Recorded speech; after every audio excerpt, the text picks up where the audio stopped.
الصلاة والسلام على سيد الأنبياء والمرسلين أما بعد فأعوذ بالله من الشيطان الرجيم بسم الله الرحمن الرحيم وما أرسلناك إلا رحمة للعالمين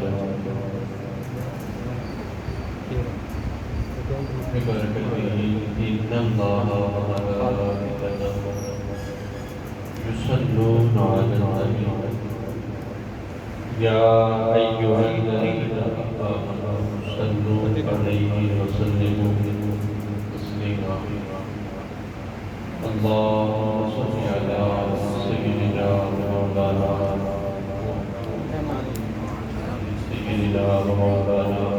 محمد وبارك وسلم علیہ.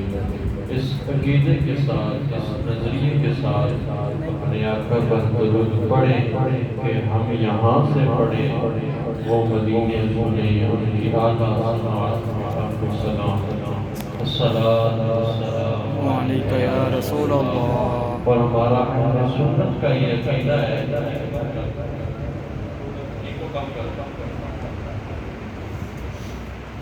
ہمارا اہل سنت کا یہ عقیدہ ہے کہ ہم جو نبی کریم پر درود و سلام پڑھتے ہیں، میرے آقا اسے سنتے بھی ہیں اور اس کا جواب بھی دیتے ہیں. سبحان اللہ. تو اس عقیدے کے ساتھ، اس نظریے کے ساتھ درود پاک پڑھیں کہ ہم یہاں سے پڑھتے ہیں، وہ مدینے بیٹھ کے سنتے بھی ہیں اور ہمارے درود کا جواب بھی دیتے ہیں. الصلاۃ والسلام علیکہ یا رسول اللہ، الصلاۃ والسلام علیکہ یا حبیب اللہ، الصلاۃ والسلام علیکہ یا نبی اللہ وعلی آلکہ واصحابکہ یا نور اللہ. آپ نے مل کے کلام پڑھنا ہے. میری بھی طبیعت ناساز ہے لیکن مل کے چلے گے تو انشاءاللہ ایک ماحول بنے گا. لوگ اگر جو کام میں اس بار کام ہے تو ان کا وجود نہیں دیکھا جاتا بلکہ دل کا اخلاص دیکھا جاتا ہے. سارے مل کے پڑھیں گے. سارے پڑھو درود اج سرکار آ گئے، سارے پڑھو درود اج سرکار آ گئے،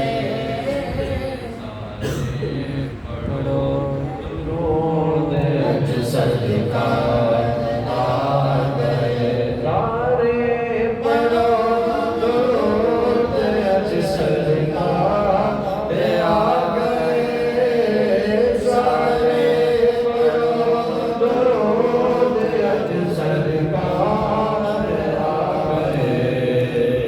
دنیا دے دو جہان دے، دنیا دے دو جہان دے مہتار آ گئے، سارے پڑھو درود اج سرکار.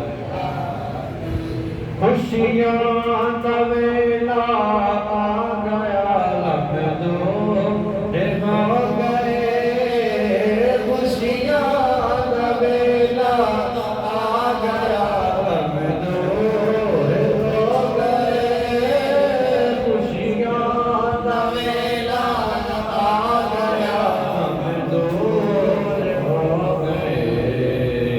رب دے پیارے امت دے غمخوار آ گئے، سرکار کی آمد، مرحبا آقا کی آمد، مرحبا آقا کی آمد، مرحبا آقا کی آمد، مرحبا. سارے پڑھو درود اج سرکار آ گئے، سارے پڑھو درود اج سرکار آ گئے. گھر آمنہ دے ہو گئی آمد، حضور دی گھر آمنہ دے ہو گئی آمد، حضور دی گھر آمنہ دے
نل جھولیاں جا منگتے ہو بخشش دلاور دو جگ دے مختار آ گئے بخشش دلاور دو جگ دے مختار آ گئے سارے پڑھو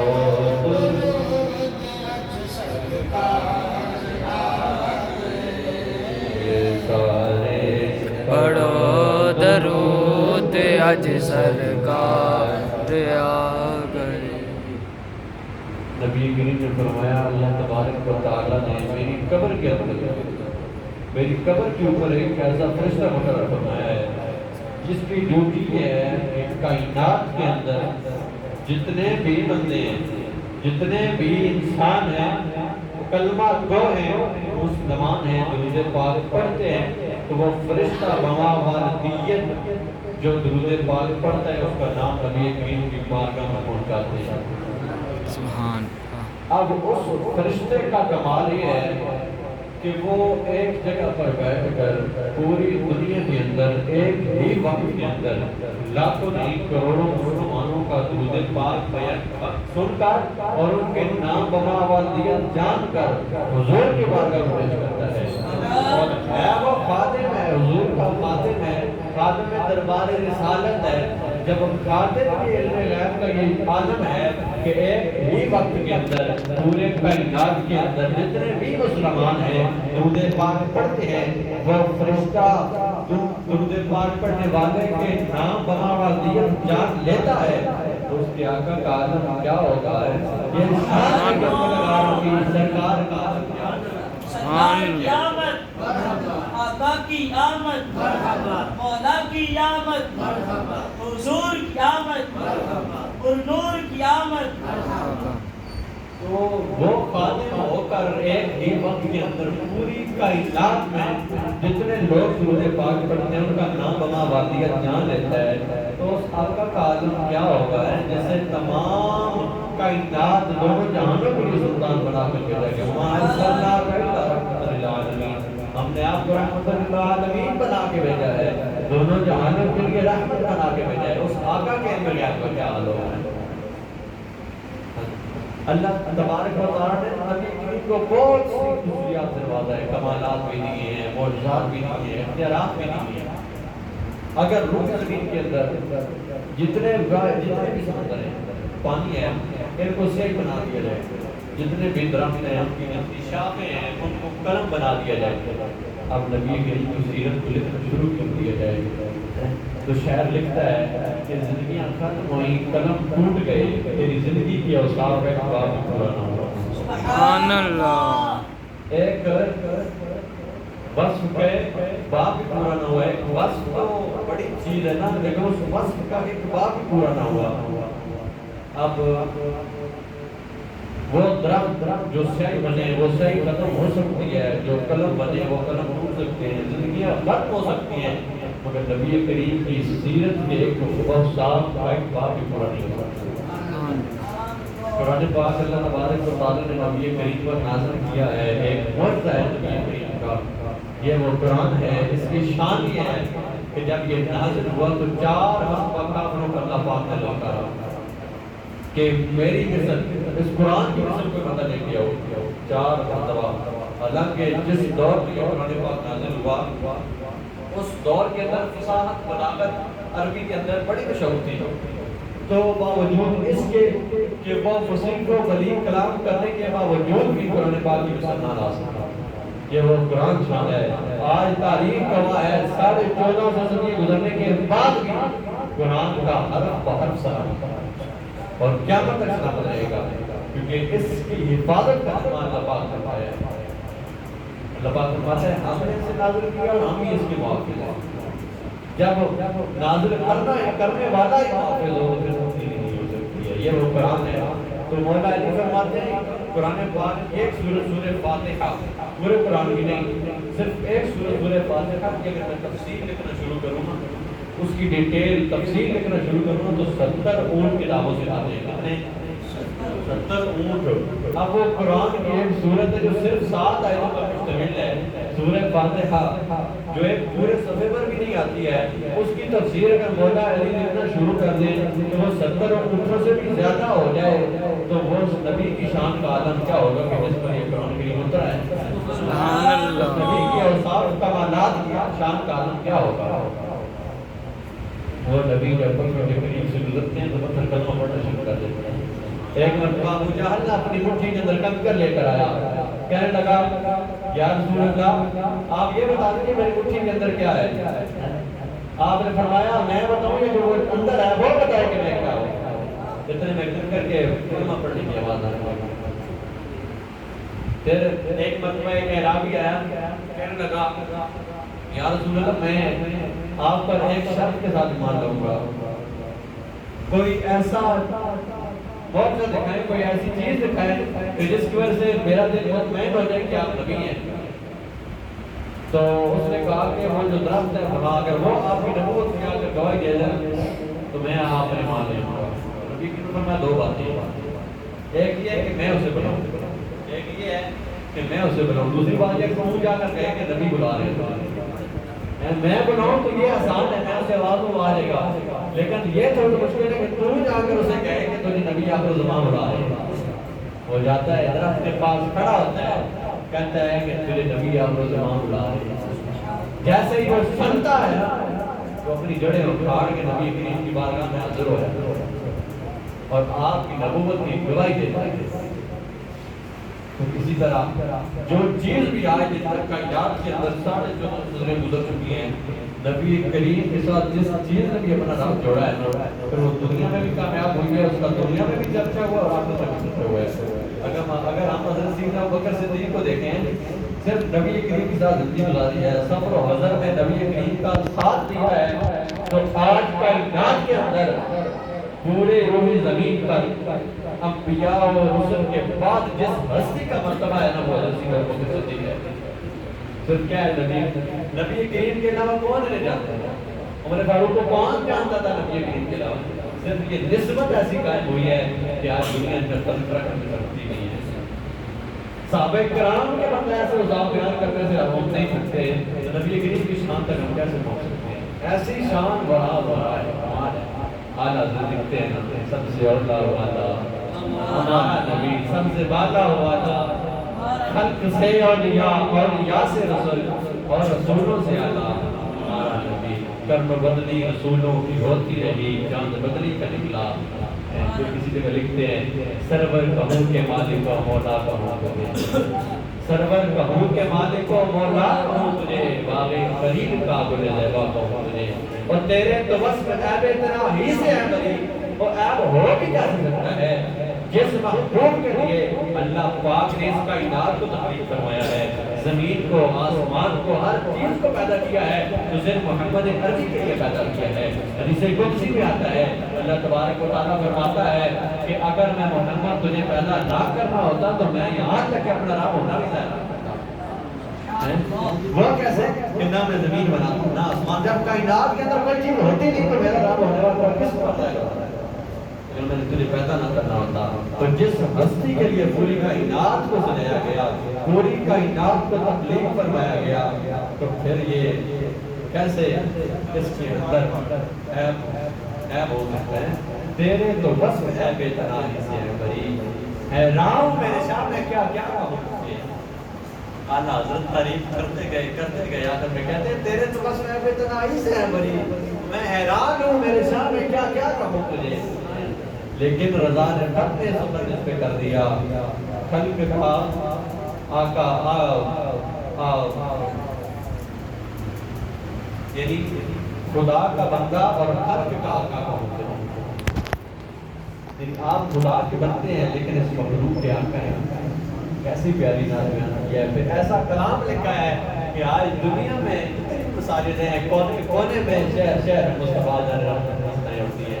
اے مصطفیٰ جان رحمت پہ لاکھوں سلام, شمع بزمی ہدایت پہ لاکھوں سلام, جس سہانی گھڑی چمکا طیبہ کا چاند, اس دل افروز ساتھ پہ لاکھوں سلام.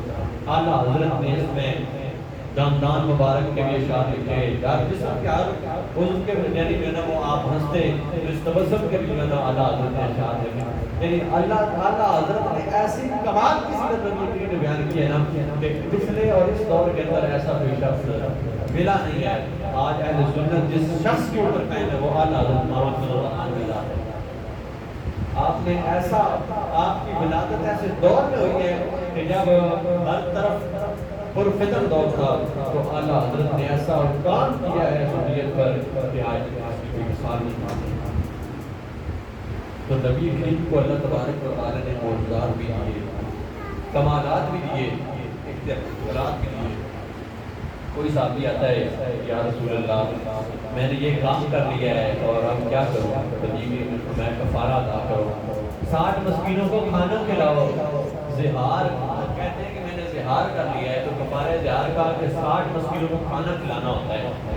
زہار کا مطلب یہ ہے کہ اپنی بیوی کو بیٹی کے ماں بہن یا ماں کی مثل کہنا کہ تو میری ماں کی طرح یا بہن کی طرح, یہ زہار ہوتا ہے. تو اس سے بیوی حرام ہو جاتی ہے جب تک پہلے وہ بندہ کفارہ نہ ادا کرے. تو وہ شخص ہے کہتا ہے کس طرح میرے ساتھ معاملہ ہوا ہے, تو نبی نے فرمایا 60 مسکینوں کو کھانا کھلاؤ. تو اس نے کہا کہ میرے سے اتنی استطاعت نہیں, کیا نہیں ہے, استطاعت نہیں ہے. تو اتنے میں نبی کریم کے پاس جو ہے وہ ایک کھجوروں کا تحفہ آ جاتا ہے. تو نبی کریم فرماتے ہیں جو مدینے کے اندر سب سے زیادہ غریب ہے اس کی آپ کی جوان دو. وہ کہنے لگا کہ مجھ سے زیادہ کوئی غریب ہی نہیں ہے. تو نبی کریم فرمایا تم جا کر اپنے اہل و عیال پر خرچ کرو, تمہارا کفارہ ادا ہو جائے گا. اختیارات ہیں. کبھی حضرت عثمان غنی کو جنت کی خوشخبری سنا رہے ہیں, کبھی عشرہ مبشرہ کو خوشخبریاں سنا رہے ہیں.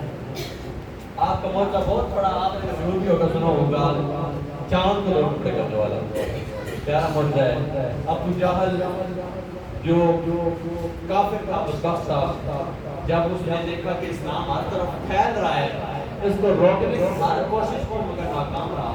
تو اس کا ایک دوست تھا حبیب یمنی, کا نام تھا حبیب یمنی. تو وہ حکیم تھا چونکہ حبیب یمنی, تو اس نے اس کو بلوایا کہ میرے بھتیجے کی جو ہے وہ چیک اپ کرے کہ کیا مسئلہ ہے. تو وہ حبیب یمنی اپنے ہمراہ قافلے کے ہمراہ جو ہے وہ مکے میں داخل ہوئے. تو جیسے ہی نبی کریم کی طرف بڑھنے لگے تو گزار نے کہا نہیں ٹھہرو, آپ سے پہلے جو بھی ادھر گیا ہے نا, جس نے بھی ایک مرتبہ آنکھ میں آنکھ ڈال کر میرے مصطفیٰ کو دیکھا ہے نا, وہ واپس نہیں آیا ہے. بلال کو دیکھیں, جب اس نے نبی کریم کو دیکھا کلمہ پڑھ مسلمان ہوا. یہ حضرت بلال غلام تھے اور آپ کا آقا کافر تھا, تو آپ کو تپتپی ریت کے اندر لٹایا جاتا تھا, گرم ریت پہ لٹا کر اوپر پتھر رکھ دیے جاتے تھے. آپ کے جسم کے اندر گرم سلاخیں داخل کی گئی, لیکن اس کے باوجود زبان کے اوپر ایک ہی رٹ لگی نہیں. او کافرو, جان تو جا سکتی ہے مگر دل سے محمد عربی کی محبت اور کلمہ نہیں نکلتی. اس نے کہا ابھی نہیں, پہلے حضرت عمر بھی گیا ہے, پہلے عمر فاروق ان کے پاس گئے ہیں. کتنے صحابہ تھے. اب آپ دیکھیں کہ آپ نے سنا کہ کوئی صحابی جو ہے وہ پہلے کافر تھا تو مادہ دور کو قتل کرنے کے ارادے سے نکلتے تھے. تو جب نبی کریم کو دیکھتے تھے اور صاف دیکھتے تھے تو نبی کریم پر کلمہ پڑھ کر مسلمان ہو جاتے تھے. تو ابو جہل کو ڈر پڑ گیا کہ ابھی بھی اپنی کو بھیج تو رہا ہوں نبی کریم کا علاج کرنے کے لیے, لیکن شاید یہ کہیں کلمہ نہ پڑھ لے. تو ابھی بھی نے کہا نہیں ایسی بات نہیں, میں حکیم ہوں تو چیک کروں گا, نبض چیک کروں گا, آنکھیں چیک کروں گا, حال حوال چیک کروں گا, پھر بتایا جائے گا کہ کیا مسئلہ ہے.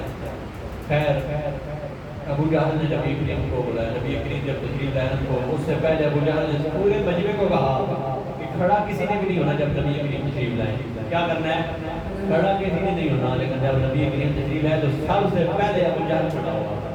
روایات کے اندر آتا ہے کہ اس کو کھڑا کرنے والے فرشتے تھے جنہوں نے کان پکڑ کر اس کو کھڑا کیا.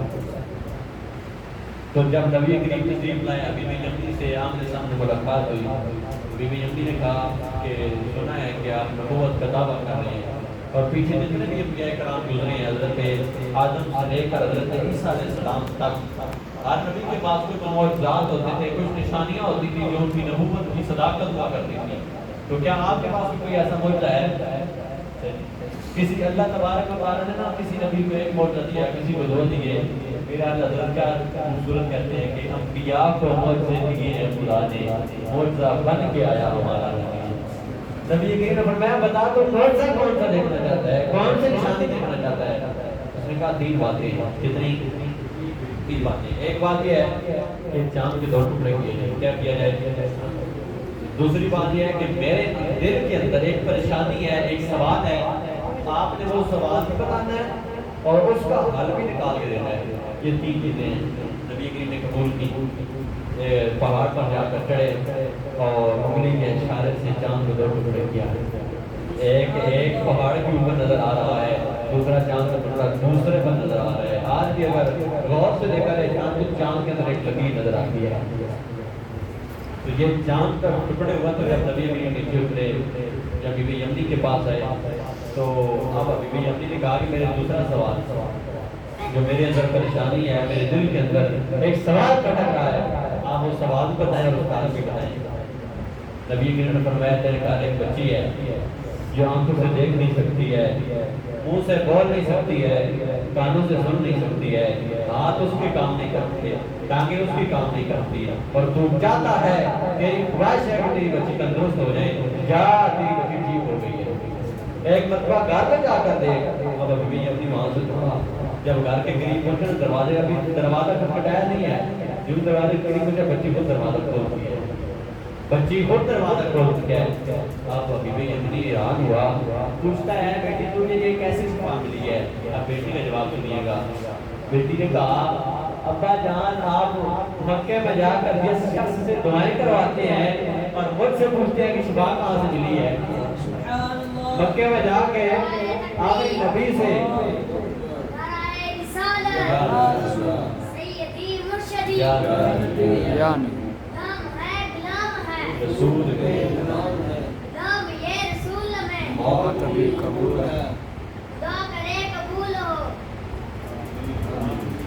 تو وہ پوچھنے لگا نا کہ اے بیٹی نے یہ شفا کیسے ملی ہے؟ تو اس بچی نے کہا کہ مکے میں جا کر آخری نبی سے دعائیں کرواتے ہو اور مجھ سے پوچھتے ہو کہ شفا کہاں سے ملی ہے. اس کے بعد وجہ نے ابھی بھی یمنی رضی اللہ تعالیٰ ایمان لے کر صحابی صاحب نبی ہمارے نبی کے بڑے معجزے پچھلے انبیاء کرام کی طرف دیکھا جائے حضرت موسیٰ علیہ السلام کا عصا تھا، چھڑی تھی جس سے آپ جو ہے وہ کبھی پتھر پر مارتے تو وہ پانی چشمہ پھول پڑتا. جب فرعون سے آپ نے نجات پائی تو دریا کے اندر مارا تو وہ 12 راستے بن گئے. اسی طرح پھر جب فرعون نے اپنے جادوگروں کو بلایا تمہارے شہر کے تو وہاں پر آپ نے نا وہ کافی جب نیچے بیٹھی ہوئے بہت نواز صاحب بن گیا تو اس نے پھر سب چیزوں کو نگل لیا. تو پھر اسی طرح حضرت عیسیٰ علیہ السلام کی طرف آئے تو اللہ تبارک و تعالیٰ نے آپ کو معجزے دیے. آپ اندھوں کو شفا دیتے تھے، یعنی نابینا کو آنکھیں دیا کرتے تھے، پھر جو مردوں کو زندہ کیا کرتے تھے، پھر مرض کی بیماری جو ہوتی ہے اس سے شفا دیتے تھے. تو کہتے ہیں کہ یہ کتنی اللہ تبارک و تعالیٰ ہر نبی کو معجزے دیے، کسی کو 2 دیے، کسی کو 3 دیے، کسی کو 5 دیے. اب ایک روایت کے مطابق ہمارے نبی کے معجزات کے بارے میں 1000 تعداد تھی. کتنی؟ 1000. یہ ایک قول ہے، لیکن اور ایک قول یہ ہے کہ جتنے بھی انبیاء کرام کو اللہ تبارک و تعالیٰ نے معجزے دیے نا ان سب کا مجموعہ بنا کر ہمارے نبی کے اندر معجزات کرتا ہے. اللہ تعالیٰ لکھتے ہیں کہ انبیاء کو دیے معجزے ہیں، خدا نے معجزہ بن کے آیا ہمارا نبی.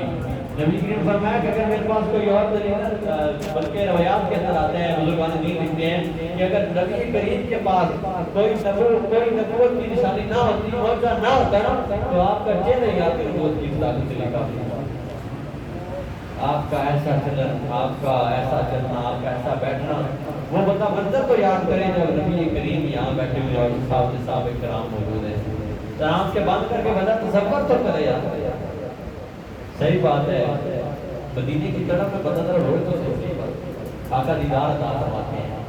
ایک مرتبہ نا ایک شاید گناہ جامی ہے، جامی دے رحمان کلام لکھا ہے ایک ایسا مولانا جامی، تو انہوں نے کلام لکھا نا ایک، تو نبی کریم انہوں نے مدینے کا ارادہ کیا. تو جب مدینے گئے تو نبی کریم اس گورنر جو مدینے کا تھا اس کے بعد میں آئے کہ صبح ایک غلام بندہ جو ہے نا وہ آ رہا ہے، اس کو مدینے میں داخل نہیں ہونے دینا. تو ایسا ہی ہوا، اس کو بندے کو واپس کر دیا گیا، آپ کو واپس بھیج دیا گیا.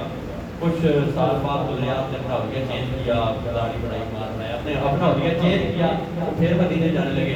نبی کریم پھر رات گورنر کے خواب میں آئے کہ وہی بندہ گناہ بیس بدل کے آ رہا ہے، اس کو پھر داخل چھوڑ دینا۔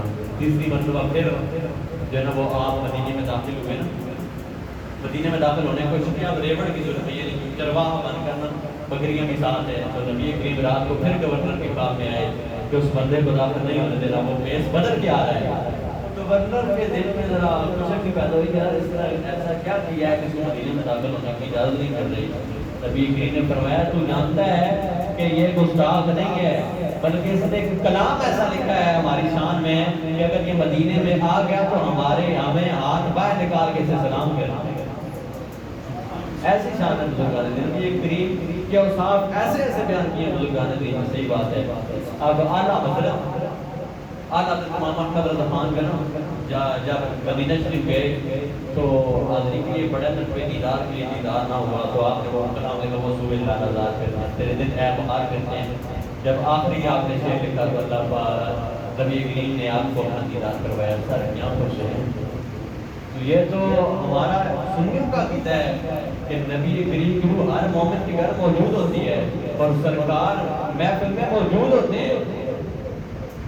اب میں نے آپ کو سنایا تھا کہ ایک بندہ، ایک فرشتہ ہے جو اللہ تبارک و تعالیٰ نے آپ کی مقرر فرمایا، اس فرشتے کی ڈیوٹی یہ ہے کہ وہ ایک ہی وقت کے اندر پوری کائنات میں اندر پڑھنے والے درود میں نے آپ نے اکٹھا پڑھا ہے، تو وہ درود سنتا بھی ہے، پہچانتا بھی ہے اور نبی کریم کی بارگاہ تک پہنچاتا ہے کہ فلاں پہ فلاں یہاں پر درود پڑھا ہے۔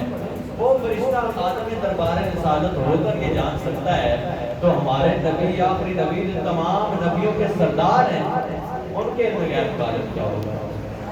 علم غیب کی دو قسمیں ہوتی ہیں، علم غیب عطائی اور علم غیب ذاتی۔ یاد رکھیے گا ہم کسی ولی کو اگر تعظیم کرتے ہیں نا، مثلا ہم مزار میں جا کے دادا شریف جاتے ہیں یا کسی بھی جاتے ہیں تو ہم اس کی اصلی شخصیت پر نہیں جاتے، یاد رکھیے گا۔